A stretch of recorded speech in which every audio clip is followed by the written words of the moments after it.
35 లోపు డయాబెటీస్ అని వస్తే ఫస్ట్ క్వశ్చన్ అడిగేది నైట్ షిఫ్ట్ చేశారా, అయితే వాళ్ళ హిస్టరీలో నైట్ షిఫ్ట్ అని ఉంటుంది, లేదంటే లేట్ నైట్ పడుకోవడం అని ఉంటుంది. సో అది అది అది బై డిఫాల్ట్ 90% ఆఫ్ కేసెస్ లో బాడీలో ఒక బయోలాజికల్ క్లాక్ ఉంటుందండి. You are going against the biological clock. దాని వల్ల ఇప్పుడు బాడీ మొత్తం హార్మోన్స్ ఇంబ్యాలెన్స్ అయిపోతాయి, బాడీస్ మెటబాలిజం అనేది డిస్టర్బ్ అవుతుంది లేట్ నైట్ పడుకోవడం వల్ల. అంటే ఇంతకు ముందు మనం మన పేరెంట్స్ ఏజ్ చూస్తే 9 o'clock పడుకుంటుండే, మార్నింగ్ 5 కి లేస్తుండే. మనం ఇప్పుడు డిన్నర్ 11 o'clock తింటాము, 1 గంటలకు పడుకుంటాము, and we expect that we need to be healthy. ఒక రోజు ఫంక్షన్లు ఉన్నాయి, పార్టీలు ఉన్నాయి, ఇంట్లో పెళ్లిలు ఉన్నాయి, ఒక రోజు 2 రోజులు 1 రోజులు యాక్సెప్టబుల్. బట్ రోజు లేట్ పడుకుంటాను, నాకు ఏం డిసీజెస్ అవ్వదండి కాదు. స్లీప్ కరెక్ట్ చేసుకోవడం ఇంపార్టెంట్. డైట్ మాట్లాడడం, ఎక్సర్సైజ్ మాట్లాడడం, స్లీప్ అండ్ బింజ్ డ్రింకింగ్ వద్దు. వారానికి వస్తే 2 సార్లు 1-2 pegs is okay. Binge drinking వద్దు. Soft drinks is major culprit. Cut down on the soft drinks. It is nothing but direct sugars.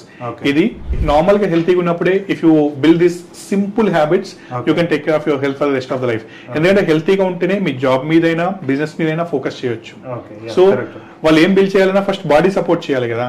Body support చేయకుంటే వాళ్ళకి ఏం చేయడానికి కూడా ఉండదు, ఆ ఫోకస్ ఉండదు, అటెన్షన్ ఉండదు. కాబట్టి హెల్తీగా ఉన్నావంటే you can focus on your health, your finance goals and anything. Correct.